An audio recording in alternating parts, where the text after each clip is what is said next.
Good morning. Good afternoon. Good morning, everyone. Good afternoon, good evening. Good evening. Namaskar. Welcome to this special session. Welcome. We are happy that you are always there. And always, yes, very excited to join these different sessions. It's really motivating for us to come up with the always different new subjects and share the more and more these secrets of ancient like a Siddhu Veda knowledge and this and that. Today with this call, we have Dr. Tom Mitchell. Though every one of us knowing him, but still maybe a couple of things few of us are unaware about. He is doctor of chiropractic from Raleigh, North Carolina, USA. He completed this education in 1987 and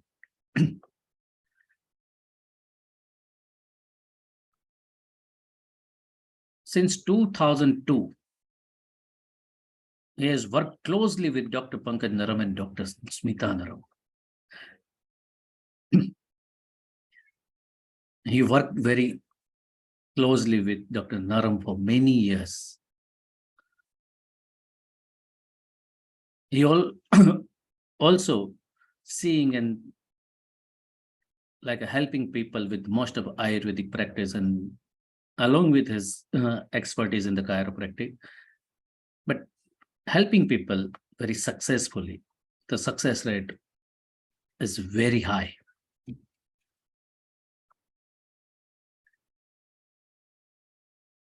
Today, he will share his secret of success in terms of diabetic patient, how to handle and how to help them, the people who is a diagnosis as pre-diabetic,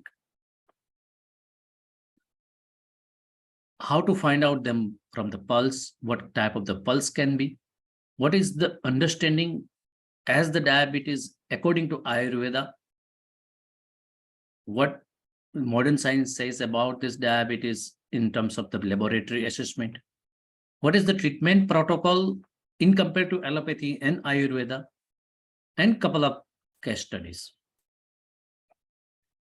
We will understand from Dr. Tom Mitchell. In his words, I invite and I request Dr. Tom Mitchell, one of the Nadi Vaidya Ratna. Great. Thank you so much, Dr. Himang. It's really a pleasure to be here with all of you today. And I thought we'd start out just by, let's just take a moment and close our eyes. We'll chant a mantra and we can settle down and be in our quiet space inside so we can really absorb and share together. So let's close our eyes. Let's take a breath in and relax. Om Asatoma Satgamaya Tamasoma Jyotirgamaya Mrityurma Amritam Gamaya. Om Shanti Shanti Shanti.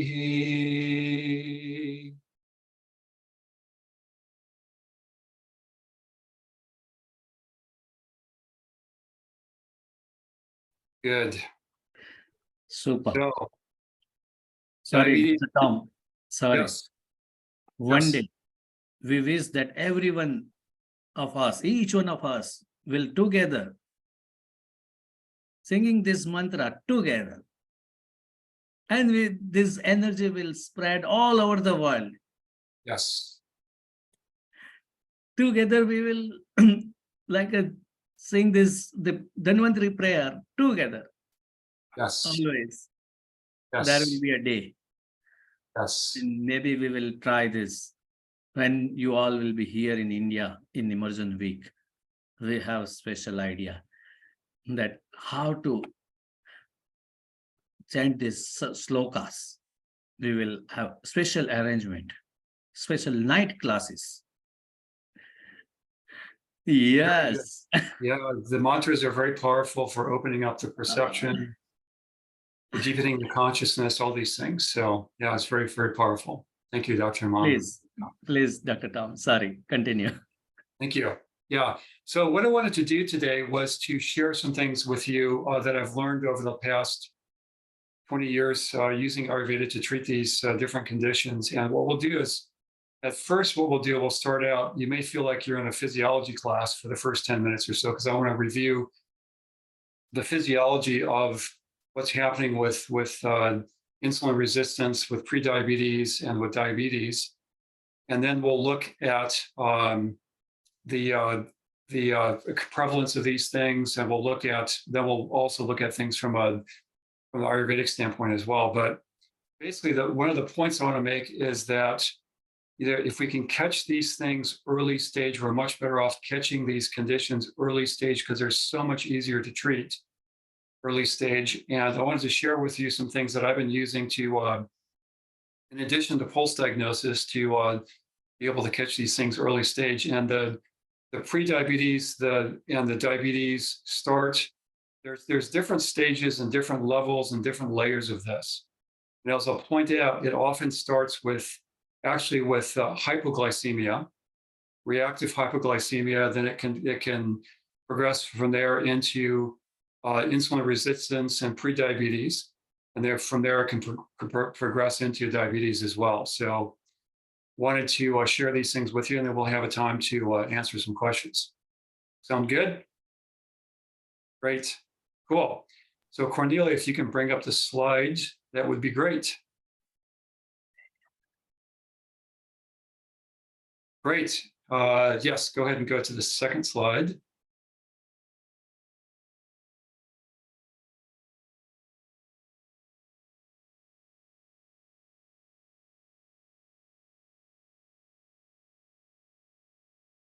There we go. Okay, great.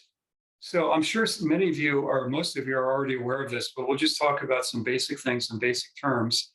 So what is insulin resistance? So insulin is a hormone that's secreted by the beta cells in the pancreas in response to our intake of food. So the food starts to digest. One of the things the body wants to do is to convert that food into glucose or blood sugar because it provides the energy for the metabolism. So this is critical because the brain runs on oxygen and glucose. So the brain, the body really wants to support the blood sugar levels in order to support the normal physiological function. So all the cells and all the tissues have receptors on them that allow insulin to dock on the receptor. And this is important because insulin has to dock on that receptor in order for glucose to get into the cell. So the insulin acts as a doorkeeper to the glucose. If the insulin can't dock on that receptor, then the glucose can't get into the cell. The glucose stays in the bloodstream, and the blood sugar builds up. So when there's excess insulin, the receptors get tired of seeing the insulin, and they become resistant to it. So they stop allowing the insulin to dock, and then the glucose accumulates in the bloodstream. So when this glucose builds up in the bloodstream, one of the things that happens is if it's not burned off through exercise or through activity, it gets converted into triglycerides. And that process, as we'll talk about, that process of glucose getting converted into triglycerides uses up a lot of energy. So then if the triglycerides aren't burned off through activity, they get converted into adipose tissue, MEDA, which primarily shows up as belly fat. That's the primary place where these converted triglycerides show up in terms of belly fat. So as we'll talk about more in detail, what you very commonly see with insulin resistance is you see a lot of belly fat. You can see even people who are slender otherwise and they have a big belly. So this is because of these buildup of adipose tissue. So from at least here in the United States, from the lab ranges that are used here, I think some of the measurements are different in Europe and possibly in India too. But there's a couple markers. We'll be talking about these more in detail too. But one of the markers is hemoglobin A1C, and the pre-diabetic range for hemoglobin A1C is 5.7 to 6.4. If the hemoglobin A1C shows up in that range, you're considered to be pre-diabetic. And if the fasting glucose is 100 to 125, then you're considered to be pre-diabetic as well. Now, the thing is that the medical system really doesn't do anything for people. It's just crazy. I can only speak from my experience here in the United States, but pretty much this condition is ignored until it turns into full-blown diabetes. So this is where we can be extremely helpful to people, because this is actually not all that difficult in most cases to reverse this process if we catch it early in this pre-diabetic stage. So the diabetic ranges for insulin resistance are 2 consecutive readings of glucose or blood sugar that are 126 or higher, or a hemoglobin A1C that's 6.5 or higher. So we'll talk about these markers in more detail a little bit later on. So good. Next slide, Cornelia. So the prevalence is, I think these statistics actually probably understate. As of 2019, worldwide, 463 million people were estimated to be living with diabetes, which was about 9% of the global adult population. And worldwide, approximately 15% of the population are pre-diabetic. Here in the United States, it's 1 out of 3 people are pre-diabetic. So I believe the statistics are very similar in Europe. They're getting that way in India and in some of the less developed countries as well. But this is extremely prevalent. This is a huge issue, because the problem is that excess insulin is extremely inflammatory. The excess insulin that you see with diabetes contributes to what are called glycosylated end products, and these glycosylated end products are extremely inflammatory, and they will contribute to all of the negative health changes that we see with diabetes or pre-diabetes, including like circulatory problems, peripheral neuralgia, kidney failure, blindness due to all these things, all the things that you see, cardiovascular disease, all the things that you see are due to this inflammatory process that's started by the excess insulin. So great. Yes, we can definitely post. Somebody asked, we can definitely post the slides, so we'll share them too. So Cornelia, next slide, please. So we talked about how this surfaces in layers. So very frequently, the first layer that shows up that we can find by questioning, by taking the pulse, and by doing lab tests. And if you are not able yourself to access lab tests, you can obviously always ask the patient to ask their doctor to get some of these markers checked. Or in some areas, like in the United States, for example, there are companies that it's called directlabs.com. So directlabs.com. It's a subsidiary of LabCorp, and people can actually order their own lab work. So this earlier layer is called reactive hypoglycemia, and this can lead to insulin resistance. So what happens is people wait too long to eat. Their blood sugar gets too low. And then when they eat, so they say their blood sugar gets down into 70s or even 60s or even low 80s. Then they eat, and if they're eating carbs, a lot of carbs, refined carbs or starches or sugar-heavy meals, causes a huge surge in insulin. And for a period of time, the insulin is levels are very high. And that surge of insulin, those high levels of insulin, then can contribute to this insulin resistance that we talked about. The receptors on the cells get tired, they get fatigued of seeing the insulin, and they stop being sensitive to it. So this is called reactive hypoglycemia, where blood sugar gets too low, you eat a meal that's heavy in carbs, sugar, the blood sugar surges, it goes way up, body produces a lot of insulin, and then what happens is when the body produces all that insulin, it causes the blood sugar to crash again. So people go through these swings. That's why it's called reactive hypoglycemia, because the body's overreacting onrush of blood sugar. So these are some of the signs or symptoms of reactive hypoglycemia. We see some of these with diabetes with insulin resistance as well. For example, craving sweets during the day. So people feel because their blood sugar has crashed, they feel like they have to get something to support their blood sugar.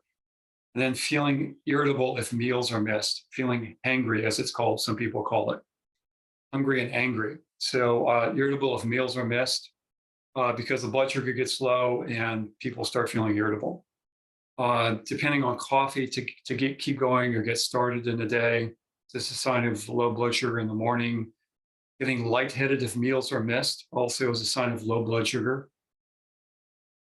And then feeling that eating relieves fatigue. So if people feel tired and they feel much better after eating, that's a sign that they have this low blood sugar, that they're at risk for having insulin surges when they eat. So, and feeling shaky, feeling jittery, or having tremors. So because of low blood sugar. So yeah, you see this is not unusual actually. So, and then next slide, Cornelia, has a few more signs and symptoms. Yeah, so feeling agitated, easily upset, nervous. People actually who feel agitated, nervous can actually feel so much better if they're able to get their blood sugar balance. This is one of this, it's a Vata type of imbalance. And so by balancing the blood sugar, it can really help with their emotional state as well. And then having poor memory, forgetful. If the blood sugar is low, the brain can't function optimally, and people can't remember things, and they get forgetful, and they feel much better after they've eaten or get their blood sugar back up. And the blood sugar can get low enough that people actually have some blurred vision as well. So what we want to encourage people to eat in such a way that their blood sugar stays stable. We don't have these swings up and down. We want to have stable blood sugar, so it doesn't promote the insulin resistance. Okay, next slide, Cornelia. So these are signs then, if we talked about stages. So an early common stage is the reactive hypoglycemia. Then if it progresses and people start having insulin resistance and having prediabetes and diabetes, then the signs and symptoms can change. And then the pulse will change too. We'll talk about that. So I've put a couple of these in bold because these are really cardinal signs of insulin resistance. Fatigue after meals. We should feel more energy after eating, or feel better or feel the same after eating. But if you feel tired after meals, especially after having starches like rice or potatoes, or having carbs like bread or pastries, that type of stuff, then this fatigue after meals is a cardinal sign of insulin resistance. So this is something that we can do. We can ask people as part of our intake process. Again, craving sweets during the day, just as we saw with reactive hypoglycemia, is often a sign of insulin resistance, prediabetes, diabetes. And then when people have sweets, it doesn't relieve the craving for sugar. They still want more sugar, because what's happening here is that the sugar is not getting into the cells. The insulin can't dock on the receptors, therefore the glucose can't get into the cells. So the brain's getting the message that it needs more sugar. There's actually too much sugar, but it's in the bloodstream, not in the cells. So people have this constant craving for sweets and for sugars, and feeling like they have to have sweets again after meals. So another really cardinal thing that I mentioned before is that the waist girth is equal or larger than hip girth. So people with large bellies, because these triglycerides, when they get converted into adipose tissue, or meta as we call it in Ayurveda, then it's the most common place it goes is into the abdominal region, the peritoneal fat. So, and then when it gets really advanced, you can see with diabetes, you can obviously see frequent urination and some of the other symptoms that we commonly see with diabetes. So good. Next slide, Cornelia. A couple other signs to increase thirst and appetite. This is later stage stuff. The difficulty losing weight is also a common sign of insulin resistance, both prediabetes and diabetes, because the body is constantly taking the triglycerides, converting them into body fat. And so people are commonly gaining weight and they really can't lose it. So great. Next slide again. Okay, so a couple things that I use in my practice that have been extremely helpful, because here's the issue. We have to be able to identify these things and educate people as to what's going on with them in order for them to be motivated. Because what you see with people who are insulin resistant and diabetic or reactive hypoglycemia is that the tamas takes over, this inertia takes over, this kapha takes over, so people can become resistant to change because of the and because of the kapha creates this tamasic mental state. People become resistant to change. So one thing I found very helpful, this is a very sensitive marker that is easy to get. And it's called the homeostasis model assessment, or HOMA calculator. It was developed by scientists at the University of Oxford in order to help assess early stage insulin resistance. And what it shows is that how much insulin the beta cells in the pancreas are producing and what the percentage sensitivity of the cells is to insulin. So it's remarkable information, actually. And then comparing those to a percentage of a normal, healthy population. So here's a link you can use, and we will share these slides if you want. Here's a link you can use, or you can just Google HOMA calculator and you'll find a tracked in a download that you can download and use. So let's go to the next slide, Cornelia. So if you download this calculator, this is what it looks like. So you basically put in the plasma, you get the plasma glucose and C-peptide. I'll talk about C-peptide in a second. You can get either C-peptide or insulin levels at the same time, so in the same blood draw. So C-peptide is a protein. It's called connecting peptide, and it basically is secreted at the same time as insulin and in comparable amounts. And it's more stable than insulin is. So it's a really good way to get an idea as to what the average level of insulin is. So here we see that the C-peptide levels I just made this up for this, but it's fairly common to see this kind of presentation. We see glucose of 106. So here's a person who's pre-diabetic by the glucose measure, and their C-peptide levels are 3.2. That from a lab range would be a normal level of C-peptide, but by being able to compare this and do this calculation, we can see first where you see the percent B, this is how hard the beta cells in the pancreas are working to produce insulin. So in this case, this marker ideally would be at 100. So this person is producing about 27% too much insulin, not huge, but it's enough that it's causing some insulin resistance. And so we see with the percent S means the percent sensitivity of the cells to insulin. So ideally, this would also be 100. And here we have 40%. So we can see here that this person's cells are only 40% sensitive to insulin. So the insulin receptors are not working, and this is causing early stage prediabetes.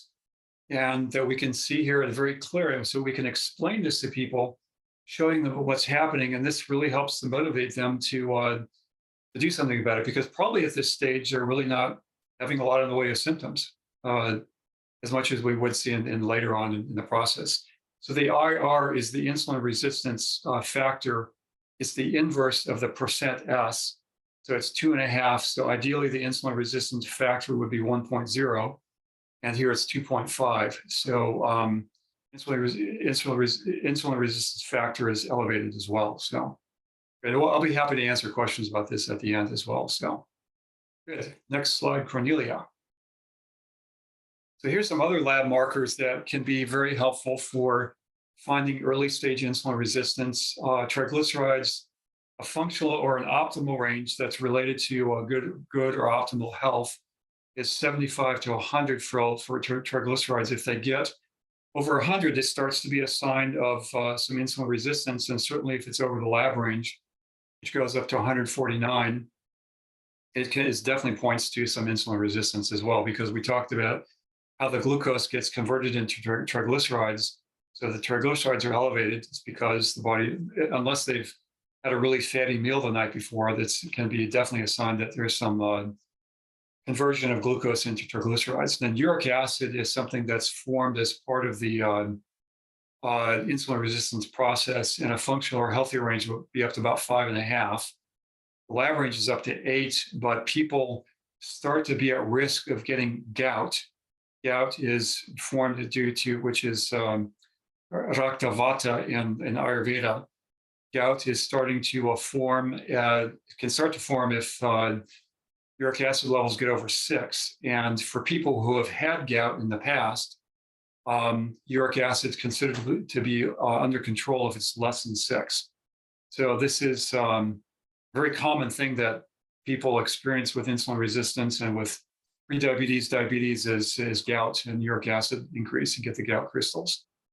So hemoglobin A1C we talked about. Hemoglobin A1C is, in technical terms, glycosylated hemoglobin.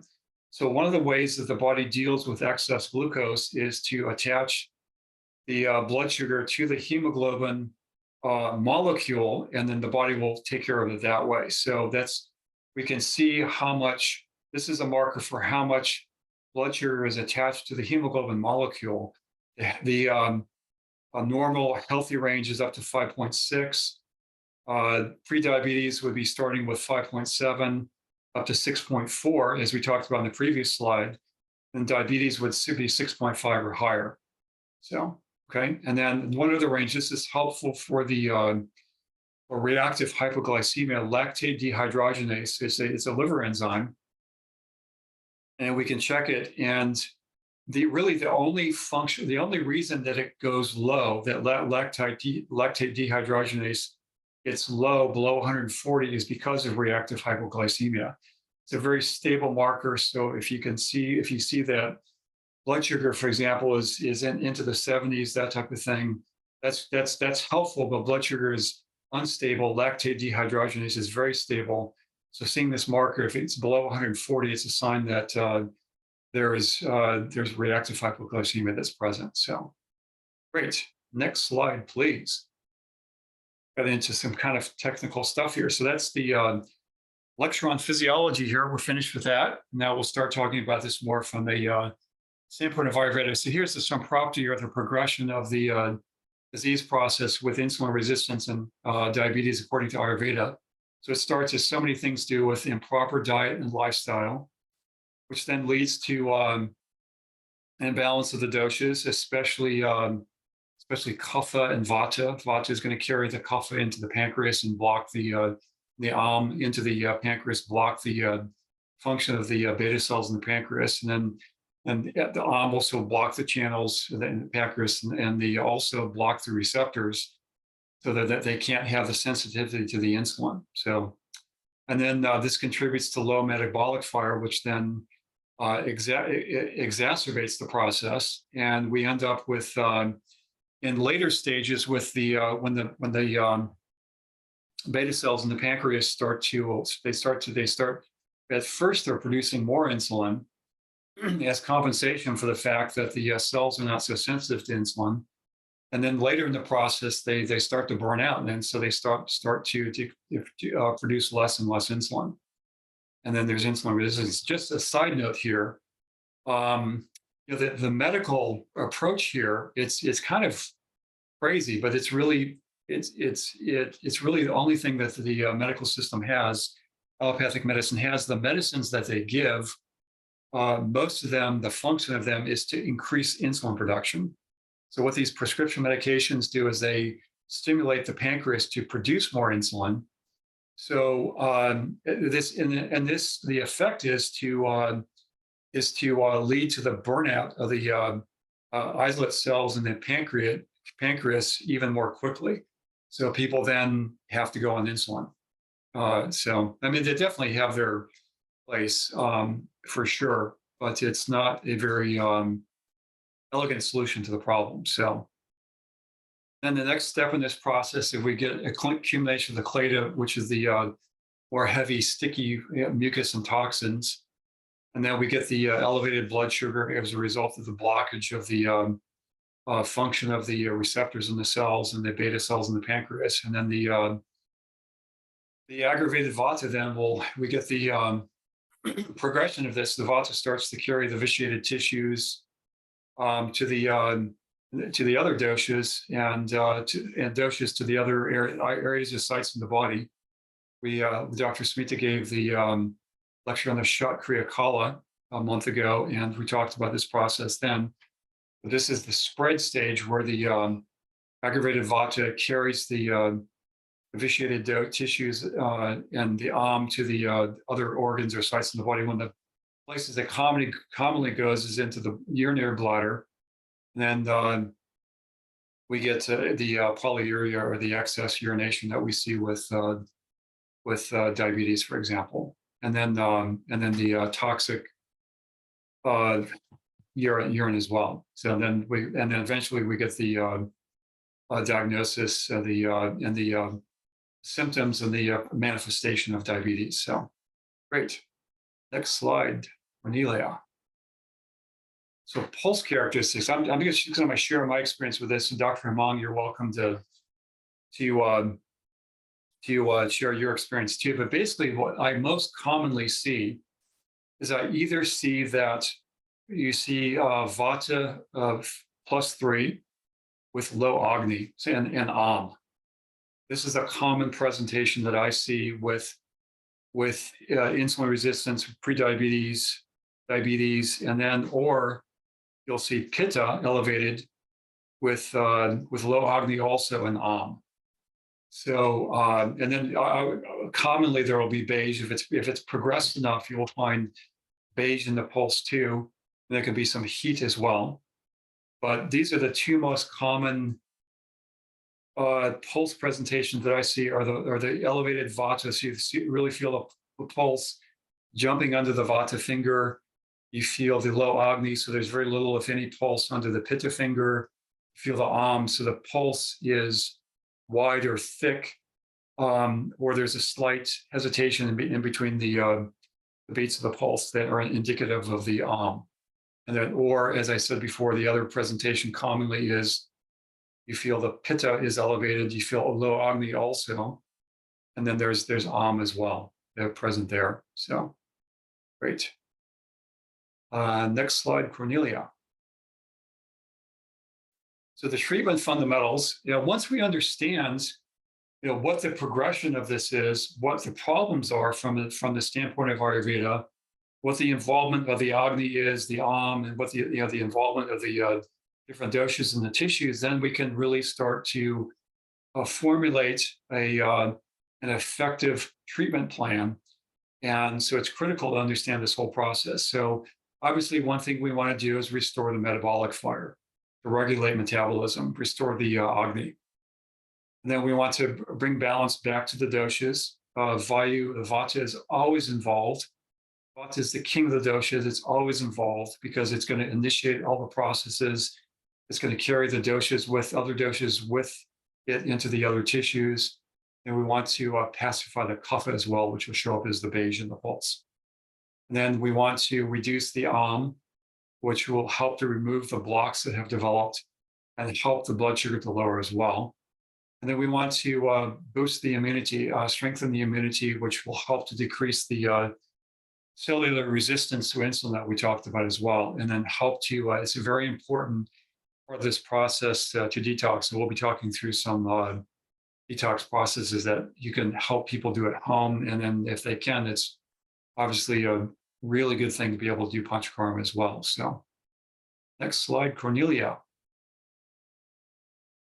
So Ayurvedic botanical medicines. I just want to say that Dr. Smita has done a really fantastic job. I see all the medicines a lot of these other companies are making for diabetes. And I just think that her formulations and her understanding of the herbs and the combination of the herbs is at a different level. So we'll talk about some of the ingredients in some of these different medicines, but these are the primary medicines you'll see that are effective. Obviously, you have to see what's happening with the patient.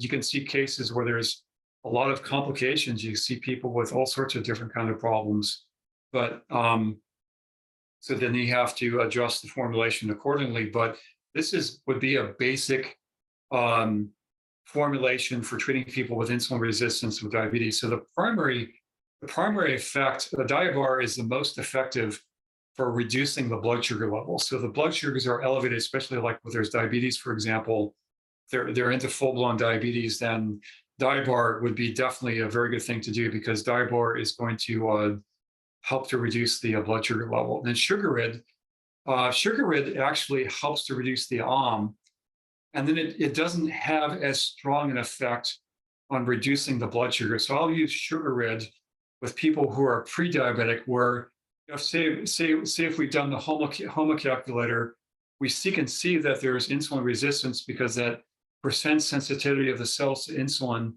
is 50, for example, 50%. We know we have insulin resistance, or they have signs of insulin resistance because they feel sleepy after a meal, for example. But their blood sugar is not elevated, so we don't want to crash their blood sugar. We don't want to drop their blood sugar too much.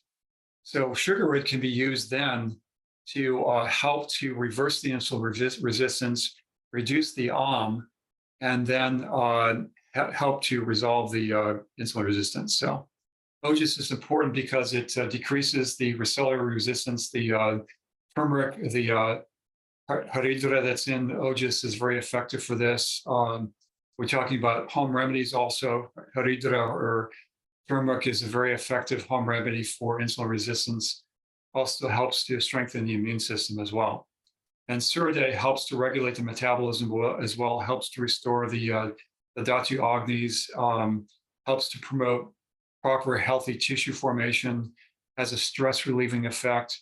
So often, I didn't mention this before, but so often stress is a huge factor in development of insulin resistance. And if people aren't sleeping, it can, because of stress, it can contribute to insulin resistance. If they're binging on improper food because of stress, then it's a huge factor as well. So the Suraday is very important for this. And Bliss, if they're stressed, Bliss is very helpful too because it'll help to reduce the stress levels, and then people can start to make more rational decisions about their food and about their life. And we've talked about in the past about the prajna aparad.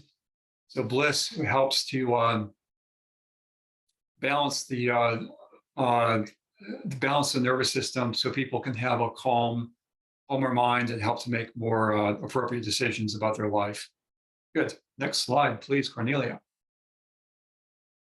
Good. So therapeutic action, diet bar, as I said, has more of an anti-glycemic action. So these are the primary ingredients. Gudmar is also called Gurmar, and it's Gymnema sylvestre. Mama Java is, these are plants that actually, as I said, Dr. Smita has done such a wonderful job that these are really effective plants that you'll find some difficulty actually getting some good information about. But Dr. Smita sits down with several PhD scientists on a regular basis and talks about the most recent research. And she's done really a remarkable job of keeping the Ayurveda medicines updated in the most beneficial way. So sugar rid, the haridra is the turmeric, and jambu beej is another thing that helps with the removal, and the meti is fenugreek. These are a couple other things that have helped to reverse the insulin resistance and to help to have some effect of lowering blood sugar. And OGIS is, as we all know, works on the immunity. So the shatavari, the guduchi, the haridra are really effective combinations for helping to promote proper function of the immune system. Sort of, as we talked about, regulates metabolism. The Google, the Vani, the Chitrak help to with the proper formation of tissues in the Dhatu Agnis. And so Bliss, anxiolytic, ashwagandha brahmi, Godakola, which is Mandak Parni. So these are some of the therapeutic actions of these medicines. So next slide, Cornelia. So one thing we'll talk about a little closer, because this is an ingredient in sugar rid as well, and it's something that's pretty commonly available in Indian food stores. You can find it online as well, but Cardavello, which is bitter melon. Take a closer look at it because it's extremely helpful as a home remedy as well. We'll talk about home remedies in a minute. So from it's a hot penetrating herb, but it actually has the effect of balancing all the doshas. So it can be safely used by a wide range of people. It's very penetrating and it helps to reverse the insulin resistance. So has the action of enkindling the digestive fire, has the effect of clearing the accumulations of the and the kapha. It has the apachana, it clears the toxins, and then it helps to alleviate the diabetes. So we'll talk about more about Cardavello or bitter melon when we come to the home remedies section. So next slide, Cornelia. So it's also, sorry, yeah, and then bitter melon is also an effective hypoglycemic. Actually, according to studies, lowers blood sugar more effectively than insulin without the side effects of insulin treatment. So, and the bitter principle clears the kapha that obstructs pancreatic function and stimulates the dhatu agni for meta dhatu and metabolize the fats and sugars. It helps to reduce insulin resistance and it can help, therefore help reduce blood and urine sugar levels.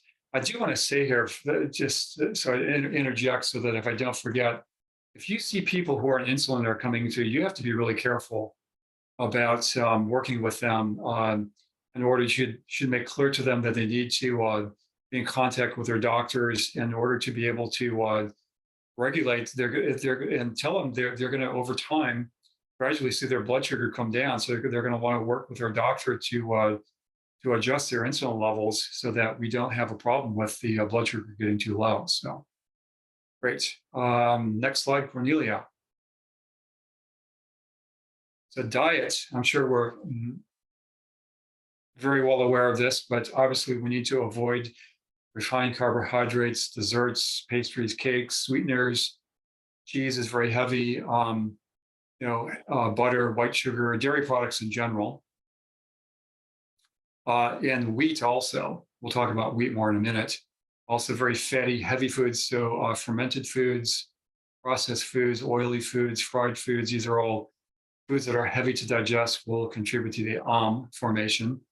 Other heavy foods are the red meat, eggs, excessive salt, pickles, which are fermented, tea and coffee, take it easy on those. Wheat is the heaviest of all the grains, hard to digest. And then as we talk about fermented foods, so alcohol, carbonated drinks, tobacco, all these things are important to avoid as part of this whole process. And then mung beans are very good. Papaya is good for helping to strengthen the digestion and reduce and then green and leafy vegetables are very important too. So next slide, please. We'll talk about wheat more in detail. And some of you heard me talk about this last year. So I won't go into as much detail as I went then, but just briefly, wheat is, even before it was hybridized, intensely hybridized, was the heaviest of all the grains. And even according in the Charak Samhita, you'll see that flour in general is considered to be a heavy food. So any type of flour is considered to be a heavy food, but wheat is the heaviest of all. And unfortunately, during the 1950s and 60s,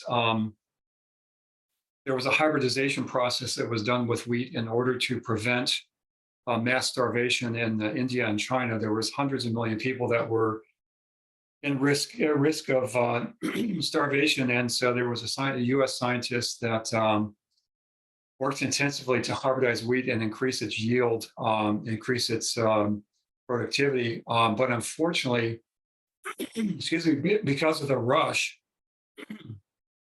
to get wheat out into the market to have higher yields to prevent starvation, it was never safety tested on humans. And we see that now there are dozens of new proteins in the wheat that were never seen before by the human immune system. So the human immune system reacts to these in many cases as being bacteria and viruses, and it contributes to a aggravation of the immune response. which will then promote gut inflammation, chronic gut inflammation, leading to IBS, leading to ulcerative colitis, leading to Crohn's disease, and to other types of autoimmunity as well. So, and then there's a very high glycemic index of wheat due to its starch content. The starch is called amylopectin A, and it's a very high glycemic index. We'll be talking about like glycemic index more in a minute. And then, regardless of all these other issues, now even in Europe and in India, it started in the United States, but there's heavy use of Roundup herbicide, which is carcinogenic, which has been shown in research to disrupt the sensitive gut lining. It's been shown to kill beneficial bacteria in the gut. So even if you're eating organic wheat, you're still getting Roundup because they spray fields that are in close proximity, and it ends up affecting the organic wheat as well. So, okay, next slide, please. So glycemic index is a way of measuring how fast foods convert into glucose. The higher the number, the more quickly the food will convert into glucose. So glucose itself, if you eat glucose, it immediately goes into the bloodstream. So the glycemic index of glucose is 103. That's the highest glycemic index.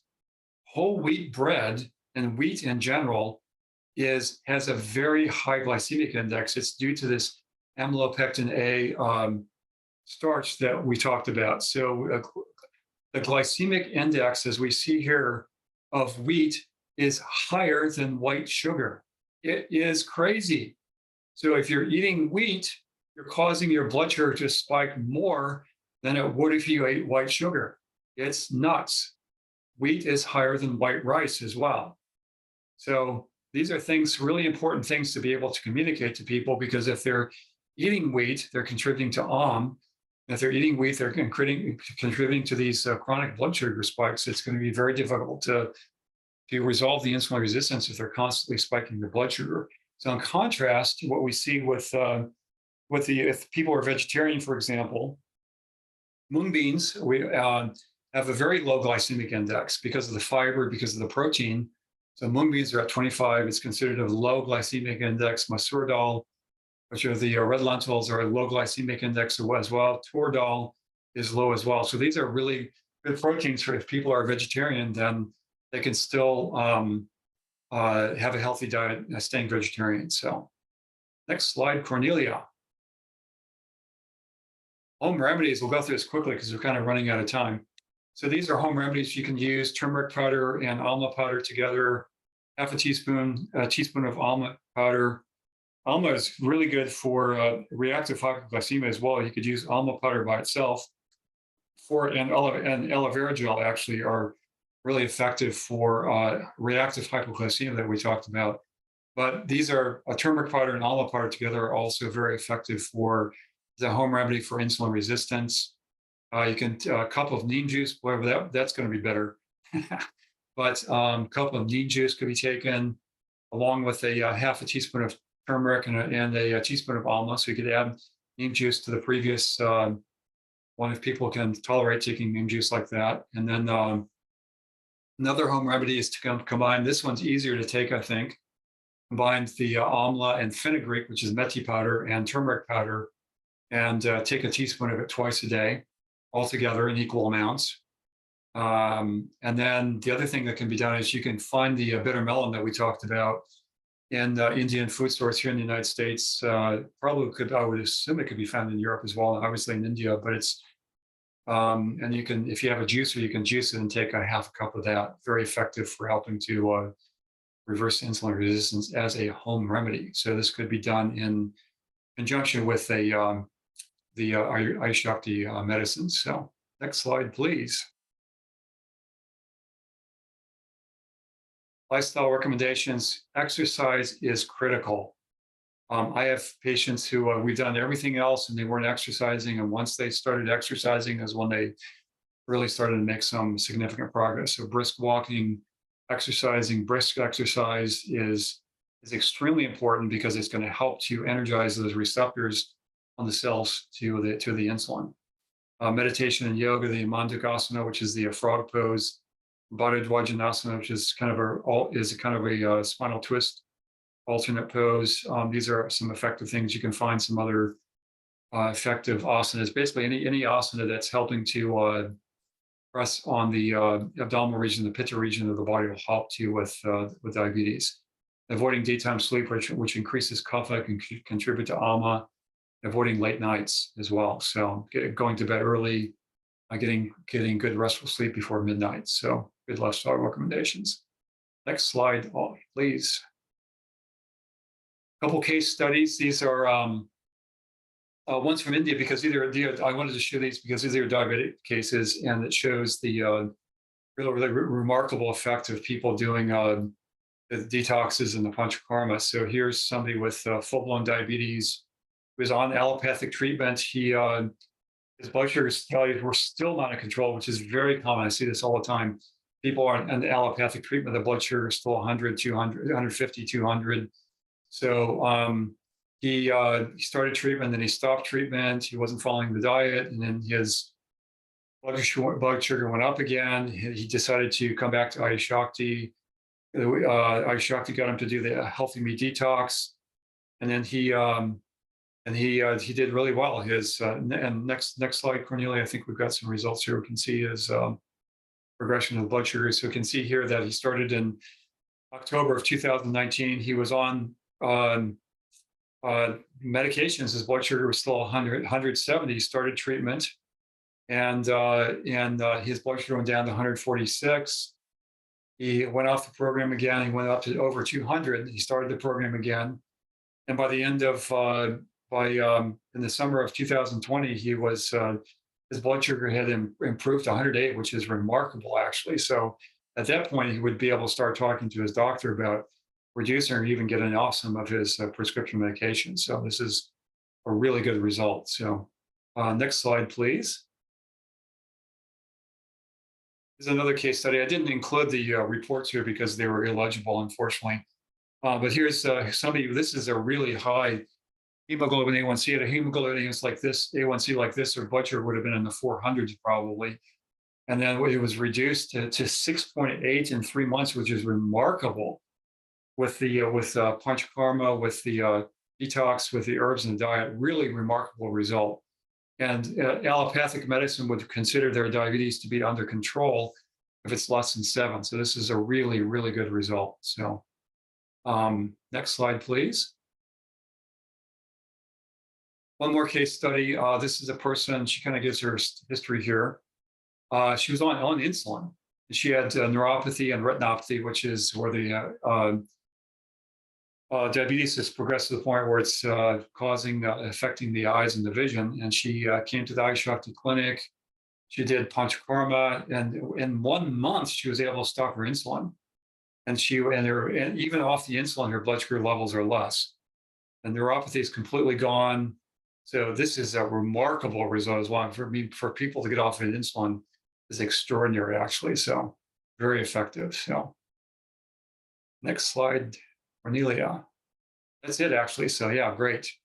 So yeah, what I see all the time, is what I do in my practice is what I'll do is, at least if people are pre-diabetic, I'll start them off on usually like a 10-day detox, where the first couple of days they're just doing ginger tea, just ginger tea for a day or two only, and then for the next 3 or 4 days only mung soup, and then for another 4 or 5 days mung soup and vegetables. And I'll have them do this once a month for 3 months, and then we'll kind of judge and we'll kind of remeasure and see what's happening with their blood sugar and glucose. And if it needs to be more intense than that, then we can do more intense. But that's for people who are pretty far into the pre-diabetic range, or even who are diabetic. So yeah, so I'll stop there and open it up for questions. Was that helpful? Thumbs up, thumbs down? Good. Yeah, I wanted to give some background. Great. And yeah, so we can all understand this better and help to educate people, help them. If people are educated, they'll be motivated. So great. So questions. Let's see. Do I want to do this through the chat, or would you want to do this? How do we want to do this? Cornelia, what do you think? Talk to your mom, or people want to unmute? Normally, it's very easy if people just ask the questions instead of typing, Okay. and so Super, Yeah, so super go ahead. wonderful. Yeah. Dr. Tom, one of the best session and explanation with the detailing to understand, and not only for understanding purpose, but to use this information and years of experience, practical and clinically proven, that has helped to so many people. Wow. Great. I'm Nice, glad. Yeah, nice. good. We are Cool. we are very fortunate and blessed to have an experienced person here in sharing his years of experience with us. Great, my Thank pleasure. you. Thank you. Yes, please, Cornelia. What'd you do? Arati, and then Moshe. Okay. Hello, thank you so much, Dr. Tom Mitchell, for your excellent lecture.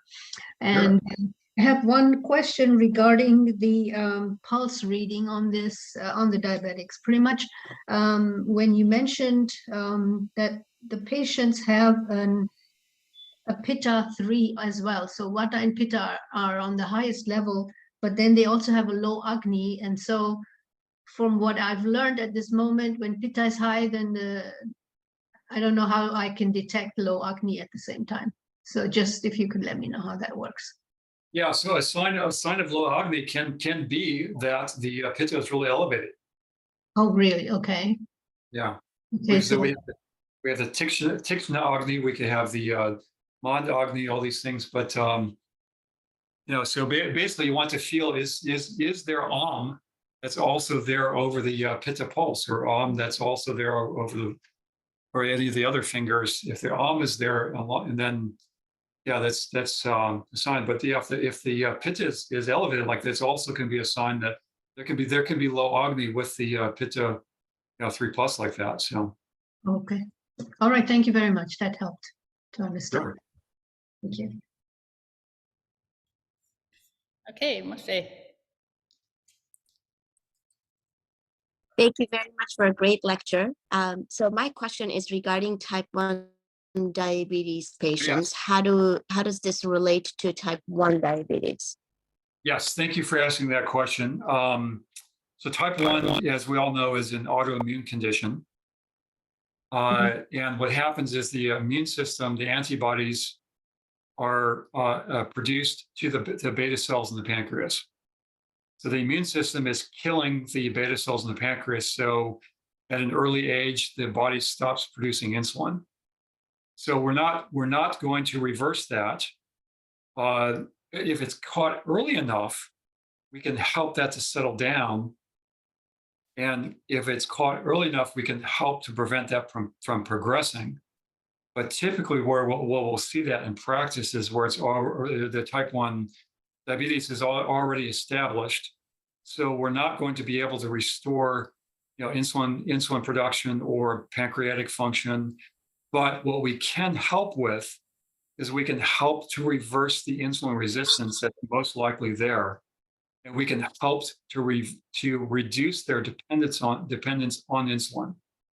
So, and I've seen cases where the dependence on insulin has been reduced in half with type 1 diabetes. But you have to be really careful with this, especially if you're just getting started and all this kind of stuff, and you're just starting to see these cases. You want to be really careful with advanced insulin resistance like this. If they're on insulin, they're type 1 diabetes, you have to be able to work with their providers and make sure that the patient understands that that this is a process that they have to be continually monitored during the process. Yeah, does that answer your question?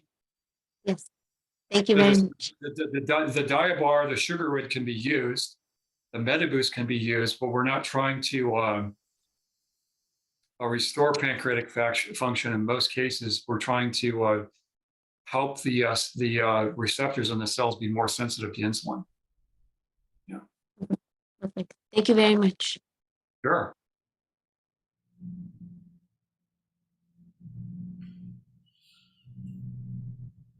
Do you have any more questions?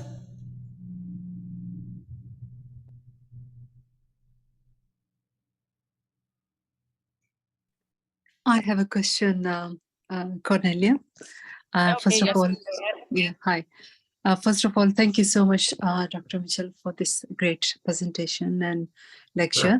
I have a question around detox. You mentioned, in the detox, it says about 2 days ginger water. So my question is that if somebody has pitta, aggravated pitta, are they still able to follow this ginger water diet initially? Well, you Or- have to talk to them. That's a good question, because you have to talk to them. You have to, feel the pulse. You have to understand what's happening, because if somebody has, for example, reflux, you can see people with they're diabetic or they're pre-diabetic and they have really intense reflux. They're probably not going to tolerate ginger tea like that very well.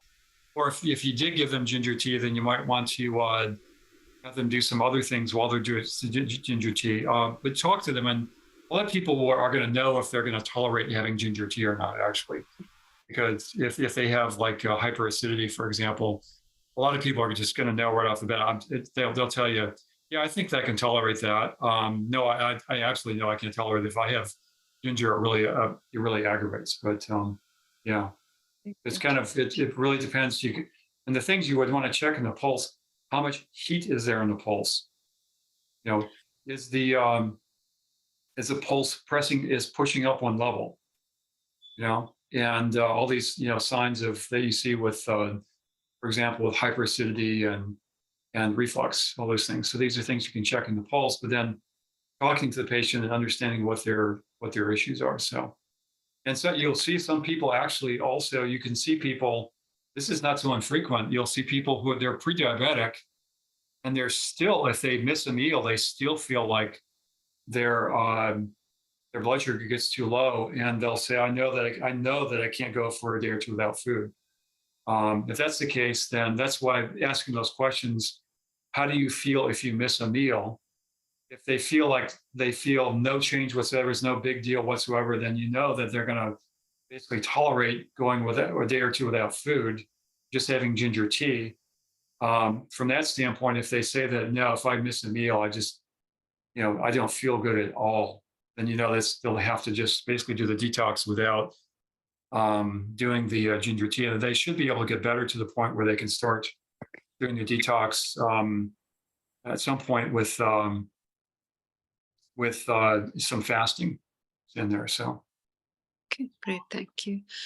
Because I suffer with diabetes myself. I'm trying home remedies and also diabar, and I'm also taking metformin, 1 tablet a day, not a lot. But I've just checked my sugar level this morning, it's like 12. So it's quite high. So maybe it's my diet. But my home remedies don't seem to be working. I'm also taking amla juice with giloy. So it doesn't seem to be helping. So I was just wondering what I can do. Try the bitter melon juice. Bitter melon. Okay. Really, it would be very important at some point in time to probably for you. This is, almond is so critical. So doing panchakarma, doing the full panchakarma process, doing some detox would be critical. Yeah. Thank you. If it's stuck like that. Yeah. Thank you. And I have one more question, please, if I may. Yeah. People who are so used to having wheat in their diet from childhood, like I am, or lots of other Asian people, so it's very difficult to give up completely wheat and rice from their diet. So how do we overcome that, temptation of eating wheat? That's what I talked about when I was talking about the tamas and the resistance, to change and stuff, because it really sets in. People get very attached to food. Yeah, it's a big issue. It's a big issue, and a lot of people are not able to do it. And if they're not able to do it, they'll still see some progress, and they'll still make progress, but they're not going to get as much better as they would by avoiding those things. And it's rice is a starch. You saw the glycemic index of rice. I mean, people, if they're diabetic, they are not going to make the kind of improvement that they would if they gave up rice completely. So, and if they need to have some, so that the grains with the lowest glycemic index are basically the millets and wheat. So what I'll tell people, if they just feel like they absolutely, if they're not strongly insulin resistant, if they're, they may be able to tolerate, if they absolutely feel like they can't give it up, like they have to have it, then what I'll tell them to do is to make the chapatis and the rotis from like finger millet, for example, and maybe combine a little bit of oat flour with it, which also has a lower glycemic index than wheat. But they basically, the reality is, for if they're pretty advanced along the diabetic spectrum, they're going to have to give up carbs, or greatly reduce them. And the Ayush Shakti diet for this is 30% protein, 60% vegetables, 10% carbs, but the carbs should be complex things like quinoa, for example. That are not going to cause the insulin resistance. So it's really a matter of educating people, getting them to understand. And if it takes some time, it takes some time. Sometimes people just aren't able to do it. So we just, I've actually had to fire a couple of patients because they just couldn't follow directions at all over the course of months, and they actually got worse. And I just told them, you need to go, you basically going to have to work with a medical doctor, because you have to be able to follow the protocol. So that's actually, Chirac talks about that, and talks about the framework for taking on patients. They have to be able to follow directions. They have to be able to have the money to pay for the medicines. They have to be able to have the willpower to change their diet and stuff. And these are some of the. And he also talks later on, gives contradictory information about this. We should take people on that don't have the money. We should take people on that maybe don't have the willpower. So we have to kind of sort that out. But this is why it's really important to educate people, because hopefully with educating them, they can start to understand. So. Great. And chickpea flour can be used as an alternative of Yes. wheat? Chickpea flour, mung bean flour. In certain areas of India, they make the rotis and the chapatis from mung flour. Okay. So, yeah. Great. Thank you so much. Thank you. Sure. Really, really helpful. Thank you. Okay, Anja. Yeah, hello. Thank you for this great session. I have two questions. Just a few days ago, a friend of mine, she told me about her results, that she has high levels of uric acid, and Yes. and she has gout in the family. And I checked her pulse, and it was like high pitta and also high vata, and I felt and I think I felt also heat, because her arm was like very warm and her fingers were cold. And but she has bulimia since at least 30 years. Bulimia? Bulimia, yes. Okay. And so do you have experience with she's very skinny, right? And she eats like very little. Yeah. So is her blood sugar elevated? Is she diabetic? No, it's not diagnosed anything like that. Yeah. Yeah. So this is the gout in Ayurveda is called vata rakta, the vata moving into the bloodstream, and so the principal medicine for that would be kaishogugal, but then you have to support the kidneys as well. So ketone, utone, because the kidneys are the organs that have to excrete the uric acid. And then on the pulse, you have to kind of take the whole picture and go with what what's the whole picture presents. But those people can do really well with detox and with taking the medicines. It takes time.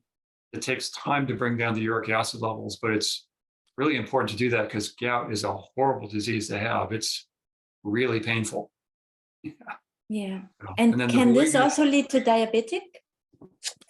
No, I mean, it's common that uric acid levels are elevated from insulin resistance, Mhm. but the uric acid levels itself is not going to cause diabetes.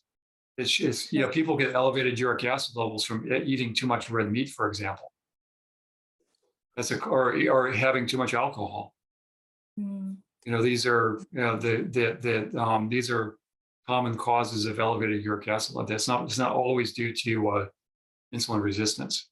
Yeah. Okay, perfect. And one more question. So here, at least here in Germany, I hear lots of people do like interval fasting. I don't know, it's the name in. So that's actually can be very harmful, no? If you want to keep the sugar level balanced. Well, that's the thing. If they're reactive hypoglycemic, they should not be doing that because they're going to actually aggravate their condition. So it's an individual thing. It's why asking these questions can be important. How do you feel if you miss a meal? Mm. And yeah, so if they're insulin resistant, and they say that, yeah, I mean, I have people that tell me that they could easily go for a day without food. They could easily even go for 2 days. Instead, some people tell you they can go for 3 or 4 days and it does without food, and that makes no difference at all to them. They don't have appetite, and all these kinds of things. So those people, you can be a little bit more aggressive the fasting, but the intermittent fasting can be very helpful for people who have insulin resistance. Because if the blood sugar is not there, then it shocks the receptors a little bit, and the receptors say, "Well, wait a minute, there's no glucose here, so I guess we better stop being so resistant to the insulin." So Okay. it can be helpful, but it's a kind of understanding condition, and and you can, and if you have to, if you're not sure, if you're just starting, you can always start easy and with people, and kind of be more aggressive to tolerate that. Well, next time around, next detox they do, then you can always try to be a little bit more aggressive, so they tolerate the easier one better. So Okay. Thank you. sure. Okay, Marie. Thank you, Dr. Tom. Thank you for the clear explanation. I wrote so many words, but I will take only a few of them. As an orthomolecular diabetic consultant, I was confronted with so many things you mentioned about education, because that's something that we learn in Siddha Veda as becoming practitioners. It's so important that you help your client to understand what is happening, so you will help them to create more willpower to change their actions. Because when we don't understand, why do you say that I don't have to eat or drink that anymore, you get many resistance. And education, it doesn't have to be a heavy college, but a few simple things help the people to understand what is happening. Coming to the problem of the resistance to get off the rice, I started myself to make a combination of millet and quinoa with vegetables that are attractive, so you can get them to get used to the other food. And the moment they accept that it is tasty, then you get them already to change to that kind of diet. And yeah, I can only. Yeah. Mm-hmm. Yeah. Yes. Sometimes people have to start slowly so we can, meet them. And I have patients that come in and say that, no problem whatsoever giving up wheat, and other people say, "Oh my God," it's the one of the proteins. It's called the proteomorphin proteins in the new wheat, this hybridized wheat. They're proteomorphins, and they're basically, they dock on the opioid receptors in the brain, so it creates an addictive response. And people cannot give up wheat because they're basically having an addiction. They'll actually go into withdrawal for 3 or 4 days if they stop eating wheat, and after that they feel better. But actually, in my entire practice, I've been telling people to strictly avoid wheat for over 10 years now, and I've never seen yet anybody who's strictly avoided wheat who hasn't said they felt better in general. So it's my experience. Yes, thank you. Another problem is that when you guide people, they come, yes, but my diet nurse told me to have 7 slices of bread. And, Yes. and that's why I stopped for a long time guiding, because you get so frustrated. When you cook for them, when you help them, it gets better. But the moment you let them go, like you said, it is in fact an addictive thing, then they fall back. And it's very frustrating because there are changes, but most of the dietary guidance tells them have 7 slices of bread. And I learned that in fact, when you come with the insulin, you are walking behind the train instead of stopping, just stopping. Yeah.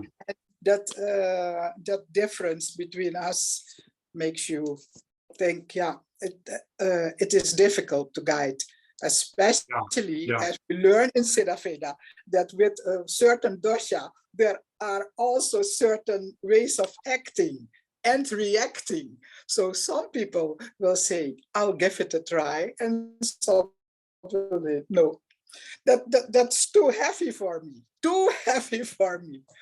But that is the discipline and the will, and you really have to guide them, holding their hands. Absolutely, yeah, absolutely, yeah. Thank Any you. other questions? There are a couple of questions actually in the chat, and one was from Kaylee, and she asked if red rice would be a better choice than white rice. Red rice, I would have to check that out, but I'm sure you could Google the glycemic index of red rice. Wild rice is actually not rice. So wild rice would be an okay choice. But people want to do that because it's actually not a grain. Has a low glycemic index. Red rice, I would have to check that out. It's a good question. I don't know off the top of my head. So. Okay. And then also it's the same with what's the glycemic index for brown sugar? Is it any better than white sugar? But I guess that's the same. We can all look it up. There's definitely good tables out there with the glycemic index of all these foods. Yeah, so somebody just posted glycemic index is 55. So that's still, it's kind of middle range. It's better than rice. Rice is 73. White rice is 73. So yeah, it's about the same as oats then. Okay. Yeah, and then sorry, Cornelia, what did you just say? I was looking at the chat. I'm not sure I heard you. The only thing I said is that for all of these kind of foods, there's great glycemic index tables out there on the internet, and we can just look them up what foods have what kind of glycemic index. Yeah, so you said brown sugar. So brown sugar is white sugar with a little bit of molasses in it, at least here in the United States, that's what it is. So it's pretty much the same as white sugar. Glycemic index would be around 65 glycemic index. Jaggery, somebody put jaggery is 84. The jaggery actually has a lower jaggery. It's actually jaggery. The glycemic index of jaggery should be in the 40s. But if people who are pre-diabetic, diabetic should be having any sugar at all. So even honey, so.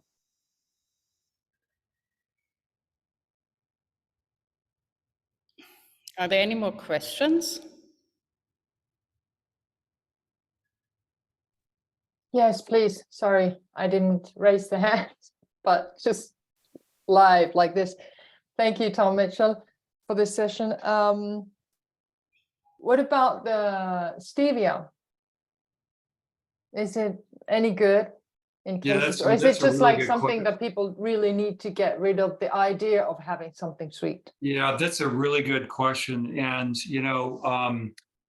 there is definitely some research showing that even with the non-caloric sweeteners like stevia, see all these, at least here in the United States, you see these tons of keto keto foods that have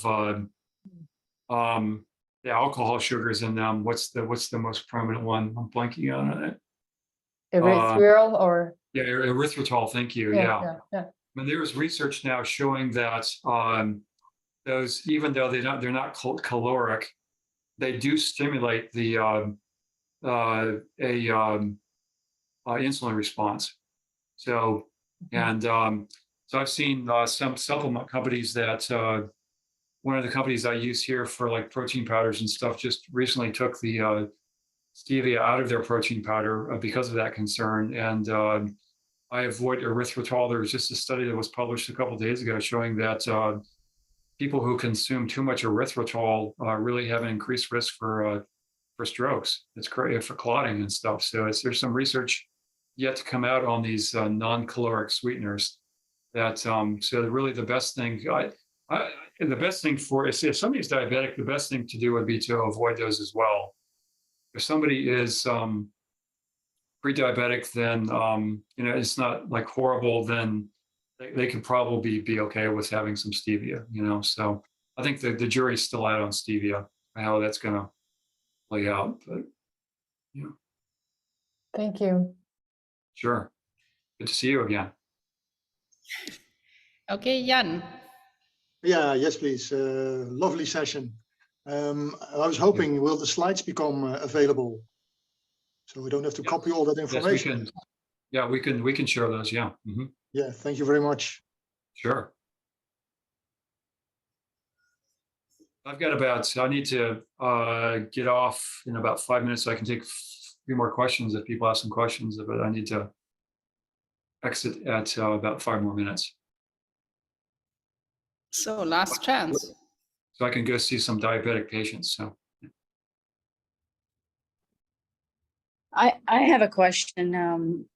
It's Anita. yes. What do you think about having fruits as an option for something sweet? Yes.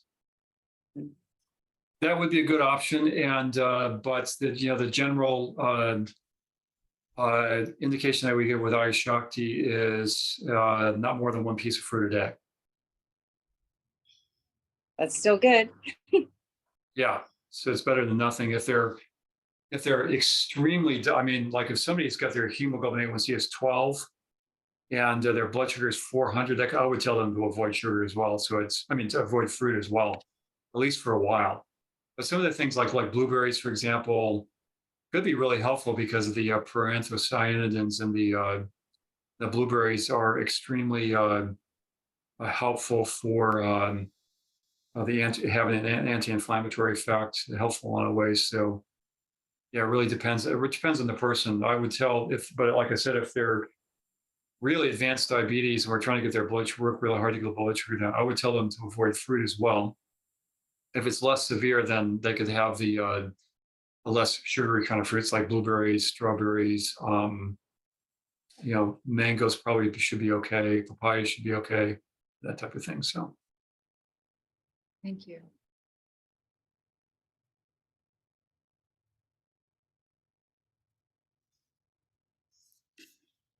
Any other questions?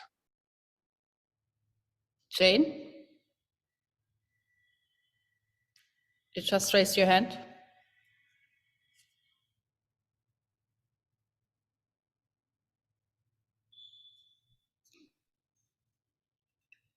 Yeah, I'm not sure if she can unmute herself. Jane?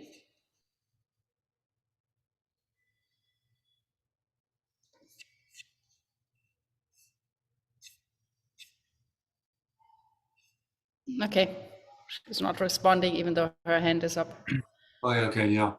Right, so I have a question. Can I ask the last one? yes. Dr. Tom, thank you for the great session. So just in my experience, you were just saying HbA1c, that was the test taken. How about conditions such as people who have anemic or abnormal hemoglobin levels, or sometimes sickle cell anemia or thalassemia? When they have this condition, isn't that their HbA1c, the blood cell lifespan is less than 120 days, so it might show up some results which are not like favorable towards that test? That's a good question about the sickle cell. I'm not sure actually. Even if there's anemia, though, if there's low hemoglobin, it shouldn't affect the results. I have not researched that, but off the top of my head, it shouldn't affect the results because they're actually checking with the hemoglobin that is there. They're checking to see how much sugar is attached to that hemoglobin. So it doesn't matter so much if the hemoglobin is elevated or if it's deficient. It's how much of the hemoglobin that is there, how much, what percentage of that has sugar attached to it. So, yeah. Yeah.